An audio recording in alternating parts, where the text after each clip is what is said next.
Welcome to my American History Notes, where I discuss conclusions I've drawn from studying American history.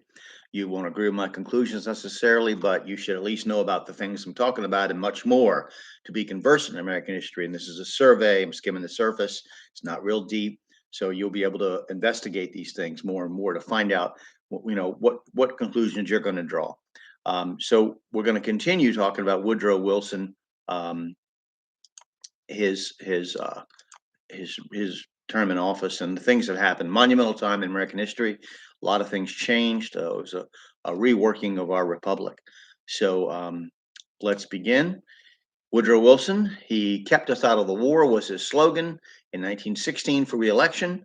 He now plunged the American Republic eagerly into the Great War, called the War to End All Wars. The Bolshevik, communists partly supported by Wall Street, revolution in Russia broke out in 1917, and the new communist government released the contents of secret treaties between Tsarist Russia, which had been overthrown, Britain and the Allies looked like the bad guys in the war, with the Central Powers of Germany and Austria-Hungary.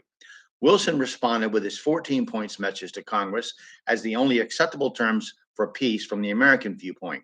These points included a call for open instead of secret treaties, freedom of the seas, removal of tariff barriers, disarmament, colonial adjustments, evacuation of former Russian, Belgian, French, and Balkan, that's the mountains of northern Greece and beyond, territory by Germans, self-determination for people of the former Hungarian and Turkish empires, and independent Poland. Excuse me. And finally, a general association of nations to be formed to prevent future bloodshed. American troops and supplies poured into Europe, turning the tide of war against Germany. Remember John and Wilson Ruckman, the common soldiers I mentioned previously in the Civil War? Well, their nephew, John Wilson Ruckman, married the daughter of a Civil War hero, Colonel John Hamilton. Her name was May. He graduated from West Point and went on as a soldier scholar to greatly aid America's war efforts with his innovations, according to Who's Who in military history. General Ruckman died and was buried with full honors in 1921 and is buried at West Point. I'm just bringing this up. I'm just bringing you to. There's this is these are the ancestors of Peter Ruckman, who kind of pointed out the King James Bible to me.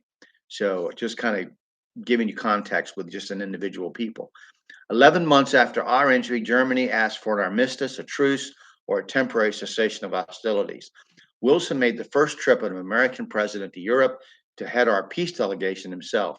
Future President Herbert Hoover oversaw a tremendous relief effort for battered Europe. But in order to preserve Wilson's League of Nations, he had to give up on point after point of his agenda. Excuse me.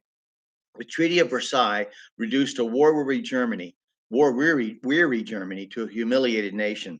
Vietnamese socialist Ho Chi Minh, a future friend, then enemy of the United States, attempted to present to President Wilson a plea for the freedom of Vietnam from French colonial rule, but was turned away and his proposal never officially even acknowledged. Looking for an ally, he eventually turned to Soviet Russia. So we're going to stop there and we're going to pick it up with the Treaty of Versailles next time. I hope you'll be watching. I look forward to talking to you again.